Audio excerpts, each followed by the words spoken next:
बहुत हंस रहा है ना भड़वा, तू रुक। मुझे पता है तुम लोग कुछ सुनने को तैयार नहीं हो, तुम्हें आयरन मैन के रोल में आरडीजे ही चाहिए। सेम केस मेरे साथ भी है, चोर चोर मौसेरे भाई। बट यार मार्वल जिस तरह से चीजों को मैसअप कर रहा है, उसने हमें आयरन मैन का एक बहुत ही घटिया रिप्लेसमेंट देने की कोशिश करी। सुर्री की फ्रेंड आयरन हार्ट, ये पगली आयरन मैन बनेगी। अब देखो, अगर आरडीजे किसी तरह से मार्वल में वापस आ जाते हैं किसी भी तरह से, तब तो हम सब बहुत खुश हो जाएंगे। बट अगर नहीं आते हैं देन मार्वल फिर से हगेगा एंड हमें फिर से कोई ना कोई टट्टी रिप्लेसमेंट देने की कोशिश करेगा। तो चलो उन हीरोज की बात कर लेते हैं जो कहीं ना कहीं आयरन मैन की लेगेसी को कैरी ऑन कर सकते हैं। तो क्यों ना हम शुरुआत ही Riri Williams AKA Iron Heart से कर लें। वकांडा फॉरएवर में डेब्यू करने वाली रीरी इतनी जल्दी इतनी होशियार हो गई कि उसने अपना खुद का आयरन मैन सूट बना लिया, वो भी मतलब एकदम परफेक्ट। टोनी ने तो चलो कई बार अपनी मिस्टेक्स से चीजें सीखी थी। ओबेडाया तक सूट को इतनी जल्दी नहीं बना पाया था, बट ये सूट बन गया।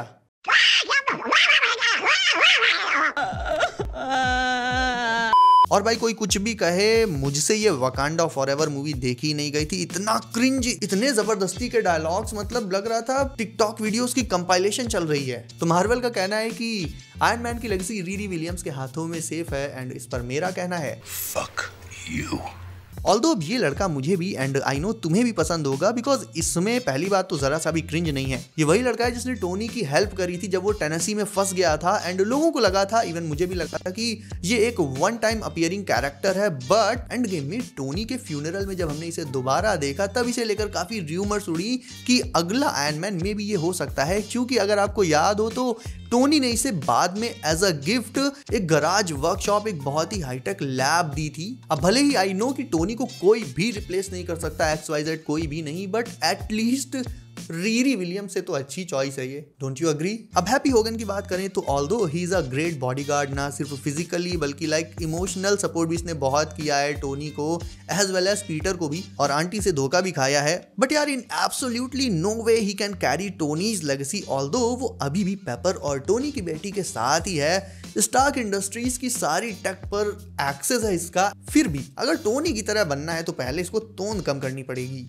अब सुर्री की बात करें तो सुर्री स्टार्क की तरह जीनियस है, बहुत ज्यादा जीनियस है। आई नो ब्लैक पैंथर में तो इसका रोल मुझे काफी अच्छा लगा था। वकांडा फॉरएवर में तो पूरा क्रिंज ही था, तो उसकी तो बात ही हटाओ। But keeping all that aside, she is a genius, उसमें कोई डाउट नहीं है। एंड स्टार्क की ही तरह अपने एंड अपने भाई के लिए सूट बनाती है, इवन उन सूट्स को अपग्रेड भी करती है। फर्स्ट ब्लैक पैंथर मूवी में I really liked her performance. तो अगर ये थोड़ा उसी तरह से थोड़ा सीरियसली उस रोल को प्ले करती है, then may be she can carry Iron Man's legacy. But seriously करे तो टिकटॉकर बन के नहीं। अब विजन को लेकर तुम कहोगे कि विजन तो एक अलग ही सुपर हीरो है, plus he died in infinity war, वो क्यों स्टार्क की जगह लेगा? तो मैं यहाँ पर व्हाइट विजन की बात कर रहा हूँ, जिस पर वांडा ने पुट्टी तो कर दी थी बट पेंट करना भूल गई थी। एनीवेज वो फिर से मार्वल में रिटर्न करेगा, अपनी रूट्स को एक्सप्लोर करेगा and then he will find out कि टोनी ही वो बंदा था जिसने एज ऑफ अल्ट्रॉन में उसे प्रोग्राम की फॉर्म में बचाया था। इसका मतलब टोनी का कोई ना कोई पीस, उसकी पर्सनैलिटी का पीस इसके अंदर अभी भी मौजूद है, जिससे शायद ये आयरन मैन की लेगेसी को कैरी ऑन कर सकता है। पीटर खुद में एक स्टैंड अलोन सुपर हीरो है, बट अगर टोनी उसे इतना हाईटेक स्पाइडी सूट ना देता, उसे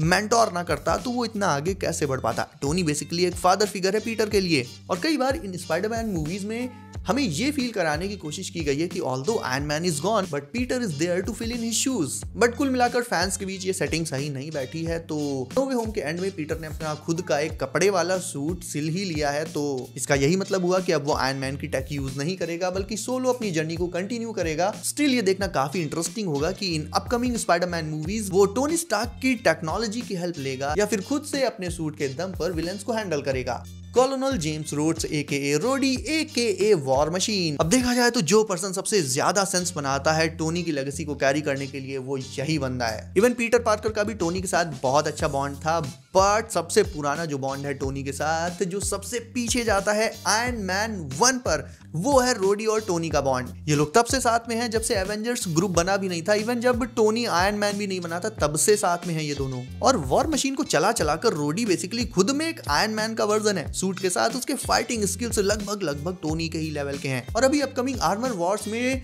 रोडी टोनी की इसी लेगेसी को, उसकी टेक को, उसके सूट्स को प्रोटेक्ट करता हुआ दिखेगा। तो हाँ, रोडी का टोनी की लेगेसी को कैरी करना बहुत ज्यादा सेंस बनाता है एंड लॉजिकल भी लगता है। मॉर्गन स्टार्क की एक लाइन लव यू 3000 काफी ज्यादा आइकॉनिक बन गई थी एंड आफ्टर एंड गेम काफी फैंस ये बिलीव करने लगे थे कि टोनी की लेगेसी को कैरी करने के लिए उसकी अपनी डॉटर मॉर्गन परफेक्ट रहेगी। हालांकि अभी तक मार्वल स्टूडियोज ने मॉर्गन के एमसीयू में रिटर्न को लेकर कोई खास सिग्नल तो नहीं दिया है, बट एंड गेम के एक डिलीटेड सीन जिसमें हमें दिखाया गया था कि मॉर्गन अब बड़ी हो चुकी है, उसको देखने के बाद काफी सारे ये रूमर्स निकले थे कि हाँ she will be perfect to carry on Tony's legacy. And अगर हम इमेजिन करें तो टोनी के आयरन मैन सूट में, मतलब फीमेल वर्जन वाले सूट में, ये सीरियसली बहुत बैड एस लगेगी, बट स्टिल हमें आयरन मैन चाहिए, आयरन वुमेन नहीं। तो तुम्हारे हिसाब से इन सारे हीरोज में से, इन सारे कैरेक्टर्स में से टोनी की लेगेसी को कैरी ऑन करने के लिए बेस्ट कौन रहेगा?